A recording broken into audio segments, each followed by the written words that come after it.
Assalamualaikum warahmatullahi wabarakatuh. Halo teman semuanya, perkenalkan nama saya Puspa Dewi Anggrani. Saya mahasiswi dari Sekolah Tinggi Ilmu Ekonomi Manajemen Bisnis Indonesia. Nomor induk mahasiswi saya 2001-0067.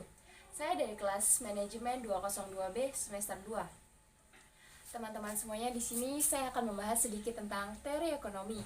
Teori ekonomi merupakan pandangan-pandangan yang menggambarkan sifat hubungan yang berwujud dalam kegiatan ekonomi dan ramalan tentang peristiwa yang terjadi apabila dalam suatu keadaan yang mempengaruhinya mengalami suatu perubahan. Apa yang dimaksud teori ekonomi itu? Teori ekonomi merupakan suatu konsep pemikiran yang diperoleh dari data dalam kehidupan ekonomi, kemudian disusun, diolah, dianalisis hingga menjadi kesimpulan yang bersifat umum. Definisi teori ekonomi menurut 3 para ahli. Yang pertama, ada Adam Smith. Menurut Adam Smith, ekonomi adalah penyelidikan tentang keadaan serta sebab adanya suatu kekayaan negara. Yang kedua, ada Mill G.S. Ekonomi merupakan sains partikal tentang pengeluaran serta penagihan. Yang ketiga, ada Paul A. Samuelson. Ekonomi merupakan cara-cara yang dilakukan oleh manusia serta kelompoknya untuk memanfaatkan sumber-sumber yang terbatas untuk memperoleh berbagai komoditi serta mendistribusikannya untuk dikonsumsi oleh masyarakat.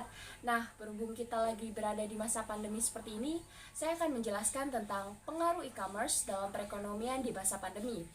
Pasti di era pandemi seperti ini banyak teman-teman semuanya yang segan berpergian keluar rumah untuk menghindari kerumunan dan menjaga jarak. Oleh sebab itu berdampak sekali pada perekonomian di Indonesia ini. Seperti di masa pandemi sekarang, kita sangat membutuhkan suatu kerangka yang sangat kokoh demi mempertahankan perekonomian di negara kita.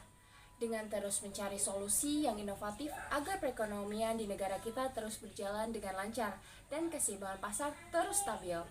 Kemajuan teknologi dan informasi di era modern ini memberi banyak perubahan dan pengaruh dalam berbagai aspek kehidupan. Masyarakat cenderung lebih menyukai aktivitas-aktivitas yang bersifat praktis, mudah, efisien, dan cepat. Di era digital saat ini, semua orang bisa memanfaatkan telepon genggam untuk mempermudah aktivitas-aktivitas mereka. Dalam masa di era digital ini, banyak sekali masyarakat memanfaatkan sosial media untuk mengembangkan bisnisnya. Apalagi di masa pandemi sekarang, masyarakat lebih memilih untuk belanja dari rumah melalui e-commerce. Salah satu bentuk e-commerce di Indonesia adalah online shop seperti Tokopedia, Bukalapak, Lazada, Shopee, dan lain-lain yang merupakan aplikasi belanja online yang paling digemari oleh masyarakat. E-commerce adalah kegiatan jual beli barang atau jasa melalui jaringan internet. Pertumbuhan industri e-commerce tidak terlepas dari perilaku konsumen Indonesia yang menginginkan kecepatan dalam berbelanja, dan sebagai besar konsumen Indonesia sudah mengerti cara menggunakan internet dan smartphone. Dari segi pemasaran, mereka tidak perlu mengeluarkan biaya untuk mempromosikan karena dengan menggunakan jaringan internet, mereka bisa memasarkan produk atau jasa secara meluas ke masyarakat. Bagi konsumen sendiri, memiliki keuntungan berupa mempermudah proses pembelian serta transaksi yang dilakukan secara online. Perkembangan bisnis e-commerce sangat mempengaruhi pertumbuhan ekonomi di Indonesia. Perkembangan jumlah pelaku e-commerce dalam hal ini bertindak sebagai produsen, berkontribusi mendorong penawaran produk dalam perdagangan online.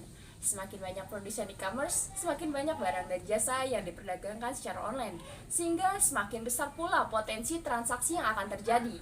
Keberadaan e-commerce di masa pandemi ini sangat berpengaruh penting bagi perekonomian di Indonesia, di mana masyarakat semenjak masa pandemi ini banyak yang takut keluar rumah, sehingga hal ini mematikan perekonomian di era pasar, supermarket, maupun tempat wisata lainnya.